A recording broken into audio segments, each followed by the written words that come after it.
Rama Rama, Hare Hare, Hare Krishna, Hare Krishna, Krishna Krishna, Hare Hare, Hare Rama, Hare Rama, Rama Rama, Hare Hare. Hare Krishna, Hare Krishna, Hare Krishna, Hare Hare, Hare Rama, Hare Rama, Rama Rama, Hare Hare, Hare Krishna, Hare Krishna, Krishna Krishna, Hare Hare, Hare Rama, Hare Rama, Rama Rama, Hare Hare. Hare Krishna, Hare Krishna, Hare Krishna, Hare Hare, Hare Rama, Hare Hare, Hare Krishna,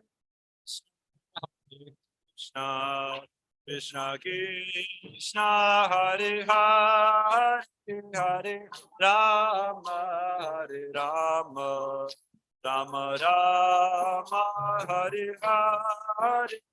Hare Krishna, Hare Krishna, Krishna, Hare Hare, Hare Rama, Hare Rama, Rama Rama, Hare Hare, Hare Krishna, Hare Krishna, Krishna Krishna, Hare Hare, Hare Rama, Hare Rama, Rama Rama, Hare Hare.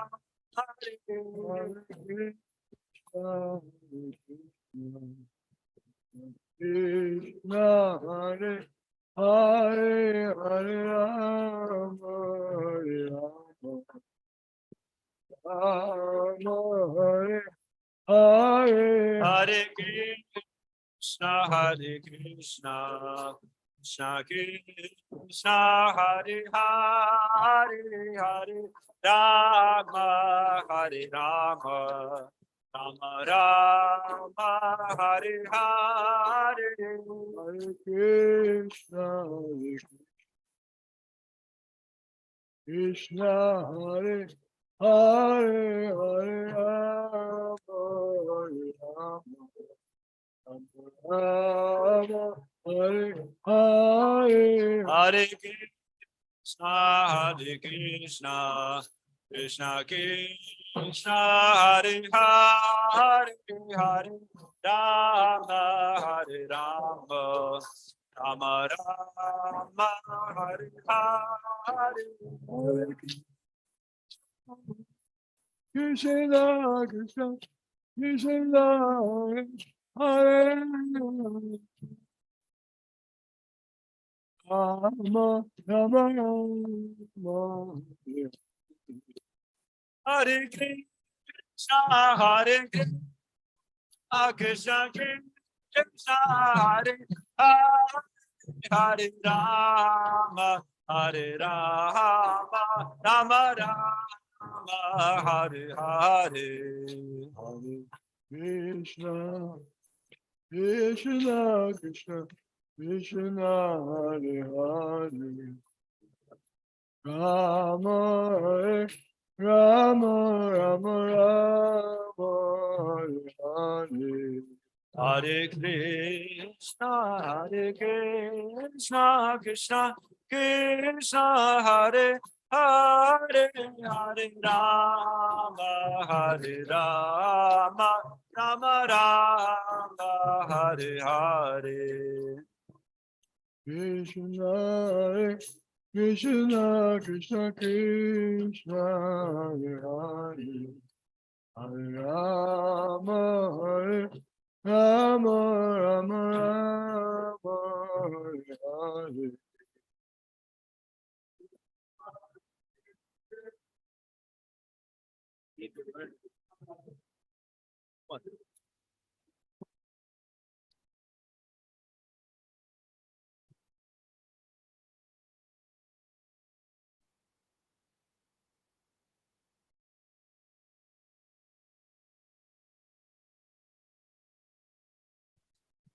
Okay, page 1. Om Jnana-timirandhasya Jnananjana Shalakaya Chakshurun Militam Yena Tasmai Shri Gurave Namaha Shri Chaitanya Manobhishtam Stapitam Yena Bhutale Swayam Rupa Kadamayam Tadati Svapadantikam Vandeham Shri Guru Shri Yuta Parakamalam Shri Gurun Vaishnavamscha Shri Rupam Sagrajatam Sahagana Raghunatan Vitam Tam Sajivam Sadvaitam Savadhutam Parijana Sahitam Krishna Chaitanya Devam Shri Radha Krishna Padan Sahagana Lalita Shri Vishakan Vitamscha He Krishna Karuna Sindhu Dinabandhu Japate Gopesha Gopika Kanta Radha Kanta Namostute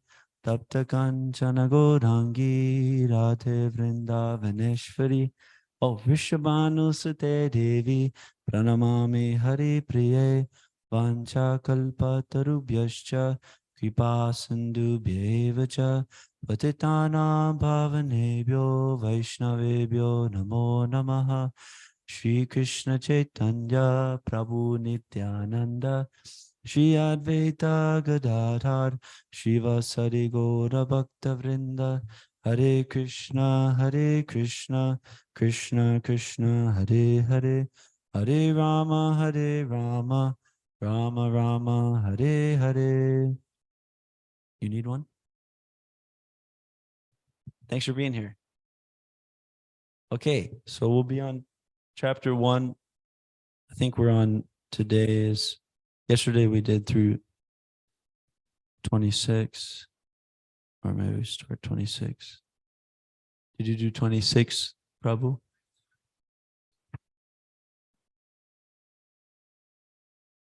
Okay.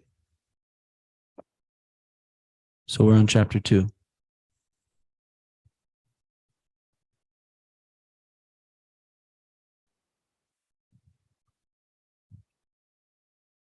Okay, here we go.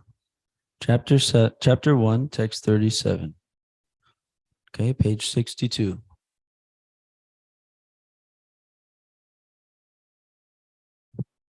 Okay, this is from the 1972 edition. So it may want to follow that one along. Okay. Yadyapyete na pashyanti lobho bahata chetasaha kulakshyasya kritam dosham mitradrohe chapatakam katam na geyam asamabihi papat asman nivartitum kulakshaya kritam dosham prapashyadbhir janardana. O Janardana, Although these men, overtaken by greed, see no fault in killing one's family or quarreling with friends, why should we, with knowledge of the sin, engage in these acts? Text 39.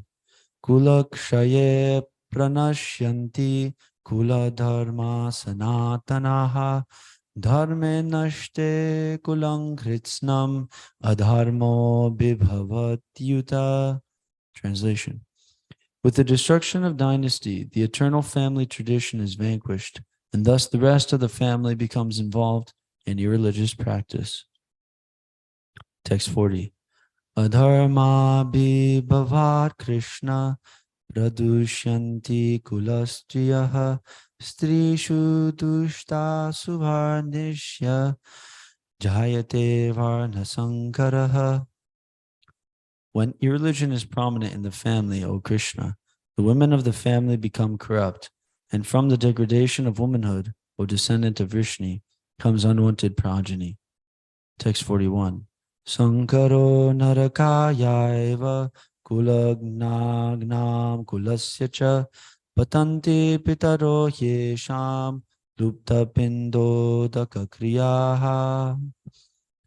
When there is increase of unwanted population, a hellish situation is created both for the family and for those who destroy the family tradition. In such corrupt families, there is no offering of oblations of food and water to the ancestors.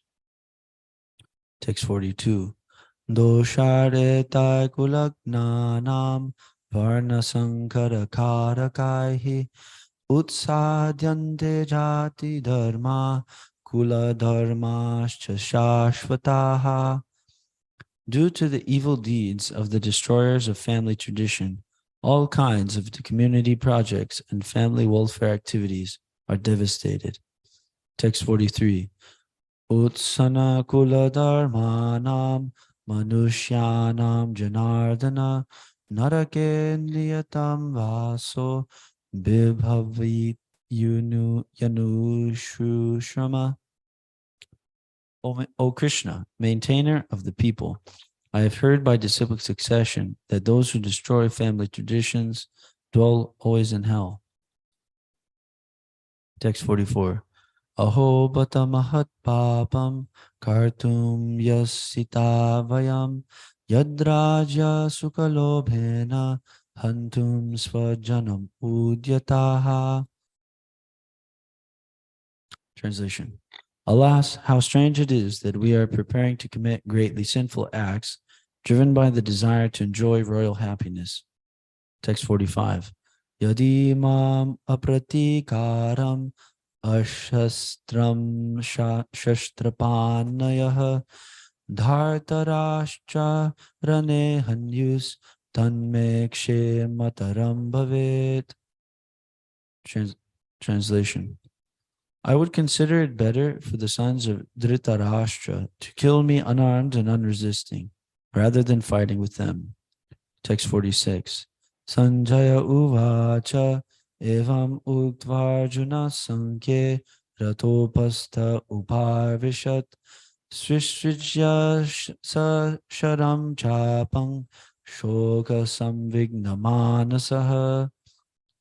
Sanjaya said, Arjuna, having thus spoken on the battlefield, cast aside his bow and arrows and sat down on the chariot, his mind overwhelmed with grief. And one more text, chapter 2, text 1. Sanjaya uvacha tam tata kripaya vishtam ashrupurna kulekshanam vishidantam idam vakyam uvacha Madhusudana. Sanjaya said, seeing Arjuna full of compassion and very sorrowful, his eyes brimming with tears, Madhusudana, Krishna, spoke the following words. So we'll begin our study of the translation and purports. We're starting on page 62.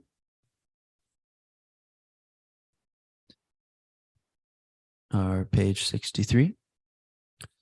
O Janardana, although these men, overtaken by greed, see no fault in killing one's family or quarreling with friends, Why should we, with knowledge of the sin, engage in these acts? Purport. A Kshatriya is not supposed to refuse to battle or gamble when he is so invited by some rival party. Under such obligation, Arjuna could not refuse to fight because he was challenged by the party of Duryodhana. In this connection, Arjuna considered that the other party might be blind to the effects of such a challenge. Arjuna, however, could see the evil consequences and could not accept the challenge. Obligation is actually binding when the effect is good, but when the effect is otherwise, then no one can be bound. Considering all these pros and cons, Arjuna decided not to fight.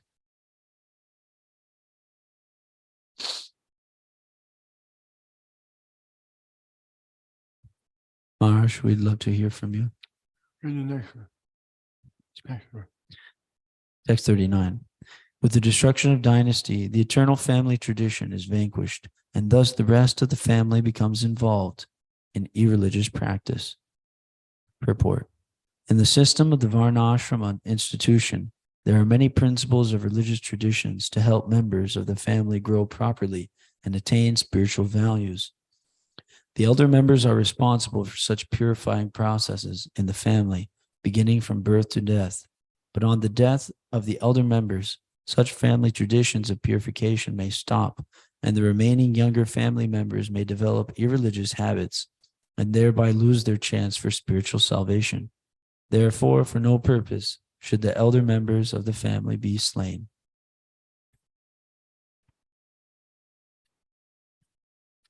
Let me continue this chain here. When irreligion is prominent in the family, O Krishna, the women of the family become corrupt, and from the degradation of womanhood, O descendant of Vrishni, comes unwanted progeny. Purport. The good population in human society is the basic principle for peace, prosperity, and spiritual progress in life. The Varnashram religion's principles were so designed that the good population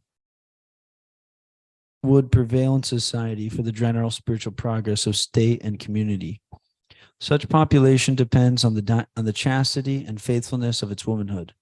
As children are very prone to be misled, women are similarly very prone to degradation.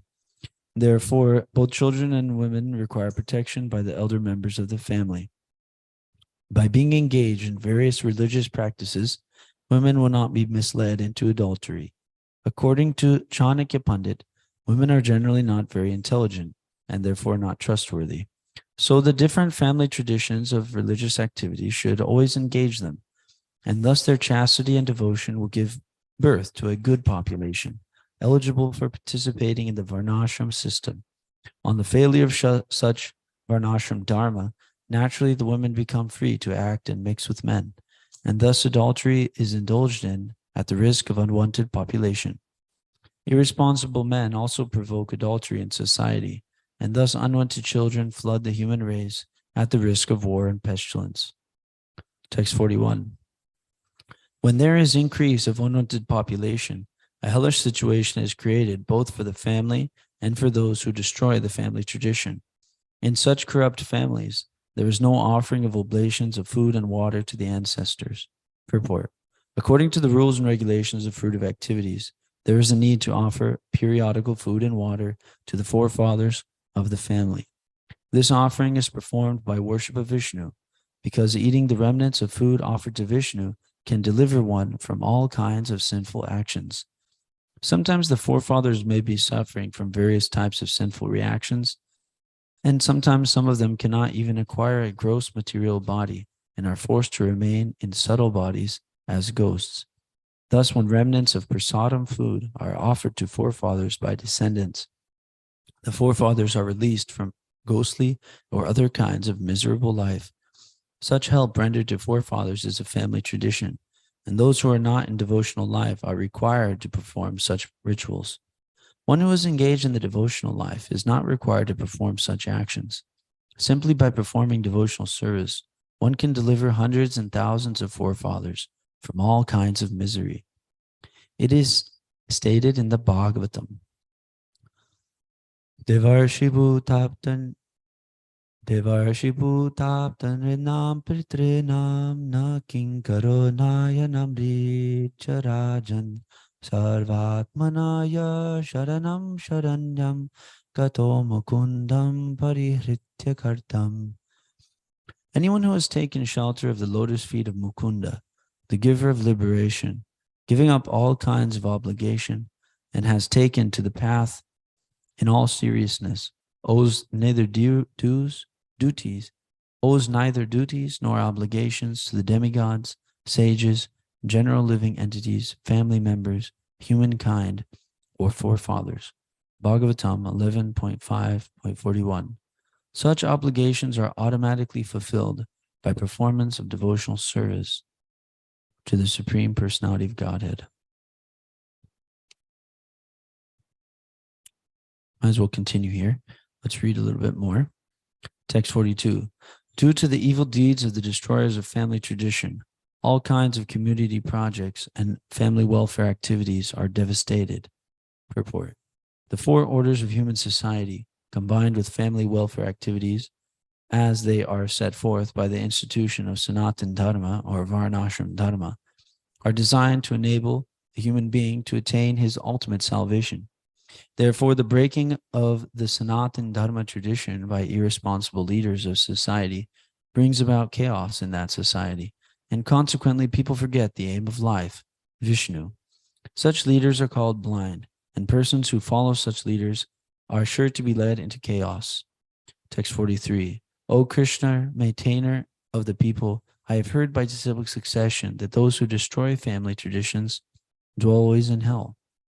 Purport. Arjuna bases his argument not on his own personal experience, but on what he has heard from the authorities. That is the way of receiving real knowledge. One cannot reach the real point of factual knowledge without being helped by the right person who is already established in that knowledge. There is a system in the Varnashram institution by which one has to undergo the process of ablution before death for his sinful activities. One who is always engaged in sinful activities must utilize the process of ablution called the prayashchitta. Without doing so, one surely will be transferred to hellish planets to undergo miserable lives as the result of sinful activities. Text 44. Alas, how strange it is that we are preparing to commit greatly sinful acts, driven by the desire to enjoy royal happiness. Purport.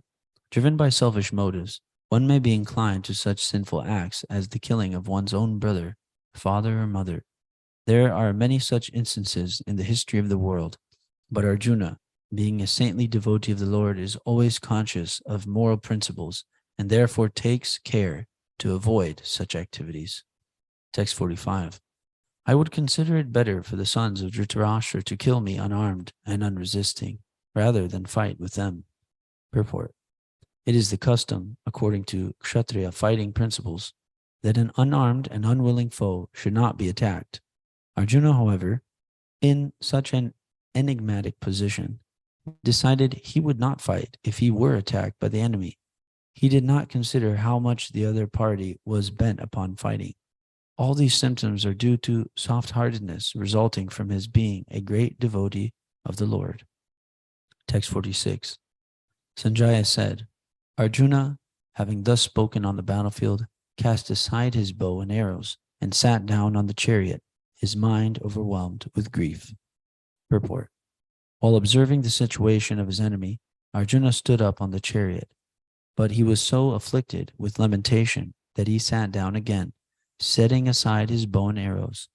Such a kind and soft-hearted person in the devotional service of the Lord is fit to receive self-knowledge. Okay, so we'll stop there. So, this is the Bhagavad Gita. Have you heard of this? Nice. You seem familiar with the Sanskrit.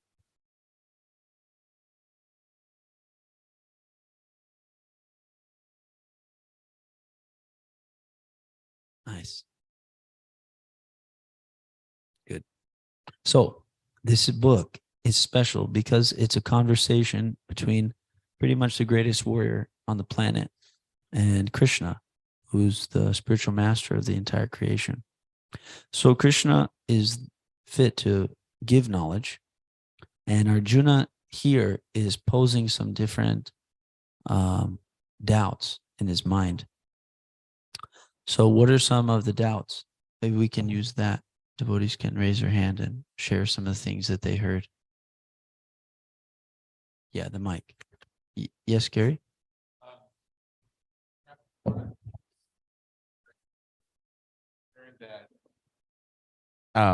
Going in battle against, when he saw on the battlefield his family members and other people that he knew, he was telling Krishna, I can't beat them because of the karma reaction. I can't kill them because of the karma that I'll get.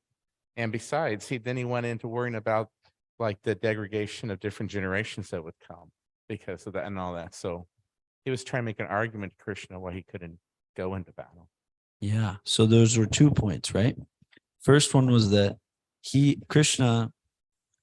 Arjuna was telling Krishna, I can't fight my family members because, for one, I'll suffer. If I kill my friends, I know it's a sin, so why would I do that? I would kill my family members. It's troublesome for me personally. I'll get bad karma, so I don't want to do that. And then Gary also mentioned, nice point, is he also mentions going forward, there'll be problems for the future generations. Anything else? You're saying if all the husbands die on the battlefield, then all the women are unprotected, and then they'll be exploited, and then unwanted children are born, and the future's messed up in that way. Right. Yes. So this is a big point too, that the degradation sets in a scientific way. Arjuna's not. His arguments or his doubts about why he shouldn't fight the battle are very logical and they're thought out. He's thinking, what's going to happen? There's a step by step, and he's a very thoughtful person. So he quotes, or he makes this point that if all the elders are killed, then there's no religion going to be propagated in society, because who will teach these traditions? Who will teach this knowledge? And then from that, if the women are not engaged nicely in the religious processes, then they'll be prone to mixing with the opposite gender, and there'll be some trouble. And also, Prabhupada points out in the purport too, that irresponsible men also provoke these types of things too. So then the whole thing is a mess, right? So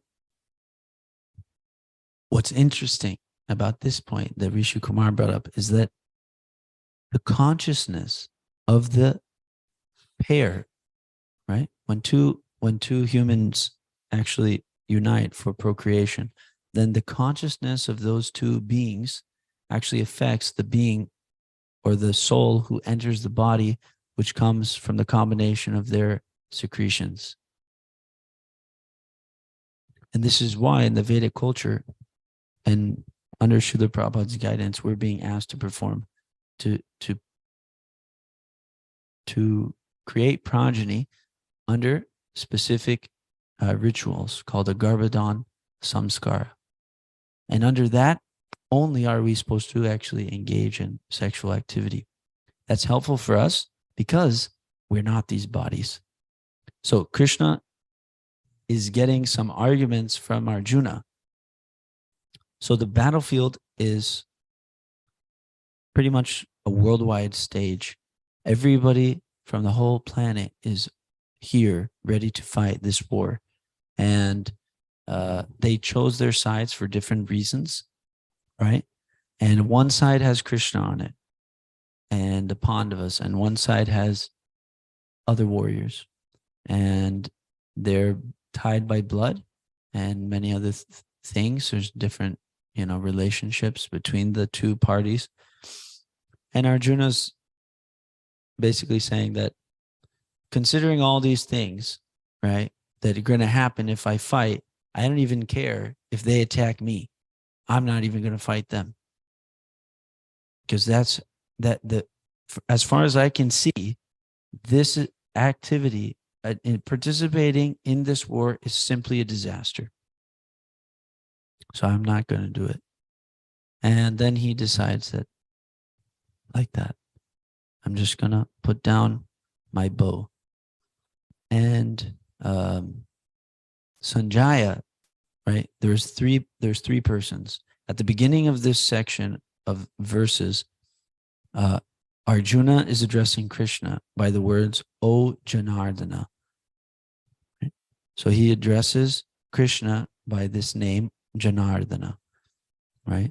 And then Arjuna mentions the way he's thinking about things. And then he addresses Krishna again by his name, O Krishna. He's continuing his arguments. And then at the end, it says Sanjaya said. So who's Sanjaya?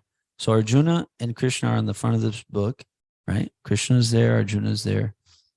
And Sanjaya is actually giving a description of this scene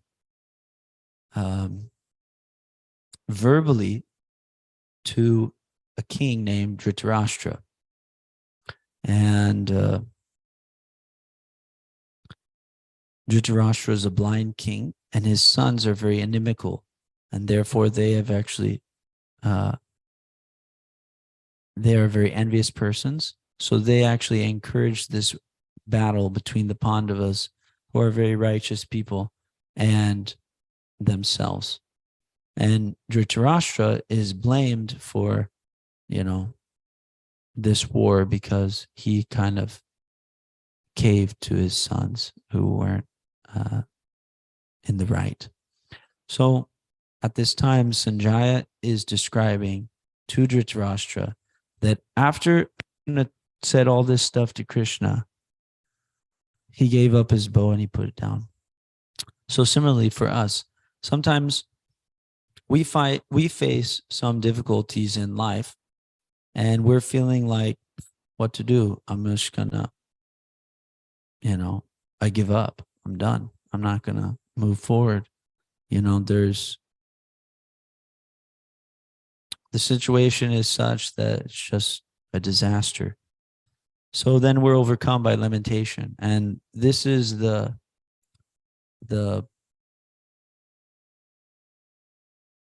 place where actually, if we get down to the bottom of it, most of us in this material world now, we're feeling very hopeless because we don't have any knowledge about what's right and what's wrong. And Krishna starts chapter 2, and we'll hear this tomorrow. So everyone stay tuned. You can come tomorrow too, or you can catch us online. That Krishna's first step is to tell Arjuna, well, you're not your body. Right?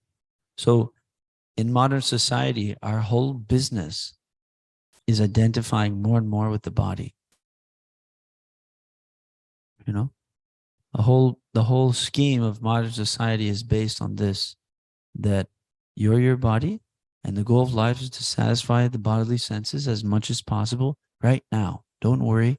Just buy it, eat it, drink it, touch it now, right?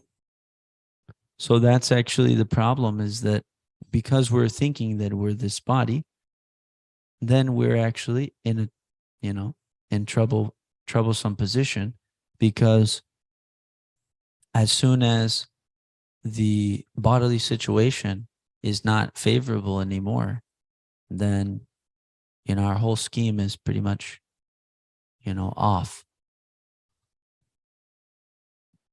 We try so hard to make arrangements for our personal bodily satisfaction.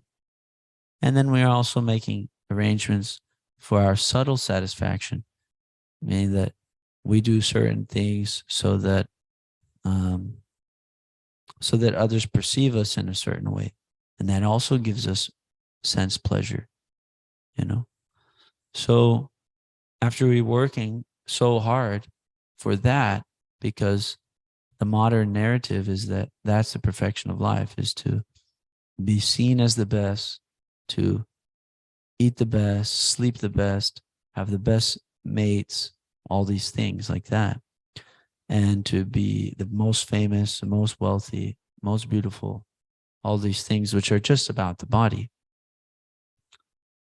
When it doesn't work, when our plans are foiled, then we pretty much just, give up. So it's interesting because this person, Arjuna, is seemingly in a position like we actually are in. But again and again in the purports, Prabhupada mentions that symptoms or little signs that Arjuna is not an ordinary person are actually coming through while he's explaining his situation to Krishna. That actually, he's so soft-hearted that he has no envy towards the sons of Dhritarashtra, even though the sons of Dhritarashtra did so many heinous things, even to his own wife, right? And to his mother, and to so much nonsense, transgressions against them, because he's such a powerful yogi, actually, a bhakti yogi, then he's ready to overlook all that, right? So it's interesting because Arjuna is posing himself in this way where it seems like he's materially contaminated, but at the same time, it's apparent that he's not an ordinary person. So Prabhupada points that out here in the purports. So chapter 2 comes around and the eternality of the soul is established. So we are not these bodies, we're an eternal spirit soul. And the whole point, the whole scheme of this Bhagavad Gita is the whole drama between Krishna and Arjuna, and this discussion, this whole orchestration is actually an arrangement by Krishna to help us enter into the higher dimension of consciousness, which is on the soul platform, as opposed to the bodily conception of life, which is circulating around the ideas of I and mine, aham mameti, my body, my family, my nation, my creed, my caste, my species, my earth, my world, my art, as opposed to, and then even a little bit elevated than that is the I conception. I am. We have this conception. That's like, one is for the karmis, mine, and then a little bit elevated is more for the jnanis. I am this, I am that, like this. I am nature. I am God, eventually, some people say. That is all actually the material conception of life. And when we come to the spiritual conception of life, then it's aham brahmasmi. And beyond that, I am the eternal servant of it, the servants of God. I have nothing to do with this world. I'm just an insignificant servant of the servants of the servants of the servants of the Supreme Person. So that's an adventure that we just walked into, right? And we kind of knew about it, right? We kind of knew something like this was going on. But now it just kind of has opened up for us. So we're encouraged to explore and to do some study and do some more chanting and take more prasadam. Definitely got to take the prasadam and chant Hare Krishna, purify the tongue. The sound will enter the ears, and our friends will tell us about Krishna, and everything will work out from there. So, do we have some questions? Something? Nothing? Some reflections? Something that, okay, Radha Damodar.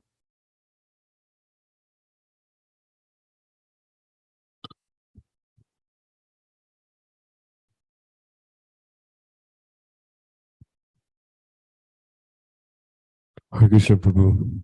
So, in the process of becoming Krishna conscious, trying to engage what we've got in Krishna's service, how I've been wondering, like if we practice, so how can I actually engage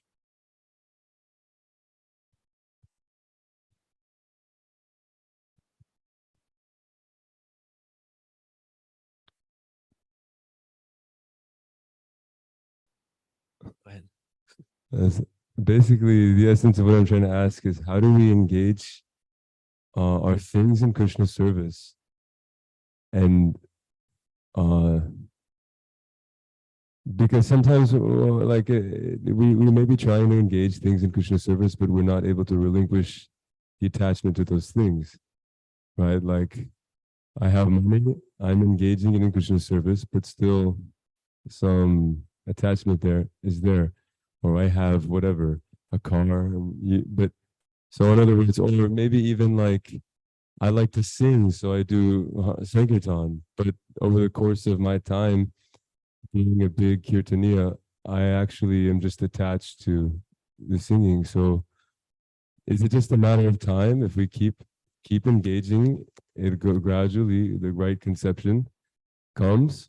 Or is it also possible that we are engaging things in Krishna service for years and the attachment still remains?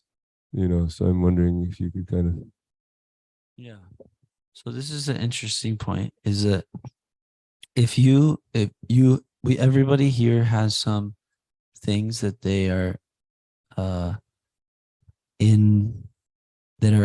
been put in their care. We have this body, we have wealth, we have a name, we have fame, we may have family and XYZ. And if we try to use those things in service to Krishna, to God, then that becomes the perfection of those things. That paraphernalia is perfected when it's used in the service of God. So that's actually the real way to renounce it. Why are we here in this material world? Because we are attached. We came here from, essentially because we had some envy. We didn't like the situation there in the spiritual world where Krishna was the center of everything. So we came here. That's how kind he is. But when we get here, then we get covered up and we get so attached. And then we don't want to leave here because we think that we're happy here in this material world with all of our things and my name and fame and my stuff, So that's where we're at. So Krishna's so kind. He says, okay, engage it in my service. Dovetail it. Means, there's this word dovetail. There's a joint. Is anybody a carpenter? Right, there's a joint called the dovetail. It's actually two pieces which are kind of like a triangle, and you actually fit them together just like these mats. And actually, they become unified. So we have our desire to enjoy this material world, and Krishna has his desire to get us out of here and bring everyone back too. So I love to sing for Krishna. I love to do art, paint Krishna and Radha, right? Take some of these paintings, copy them, practice, draw BBT artwork and become really good. And then there's reading, there's eating, there's cleaning, so many things. So it is a matter of time. I have to be patient. So our acharyas, Rupa Goswami has said that we have to be patient. So don't worry. If you're following the directions of the spiritual master and using everything you have under some good guidance, then there's no question of failure on this path. And the steadfast devotee knows that it's just due course of time. I'm still plagued by material desires, but it's just due course of time. I'll get there. So it starts grossly, it starts in a gross way, and then it's more and more subtle, or rather, we have material desires for our own selfish pleasure.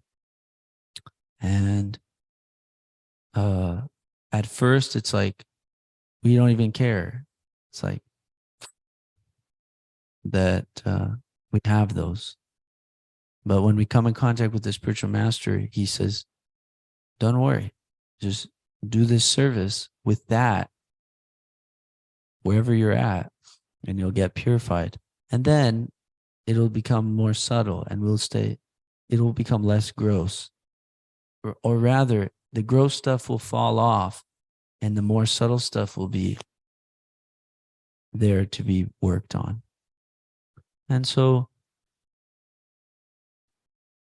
just stick with it. Is that okay? Okay. Srimad Bhagavad Gita ki jai. Okay.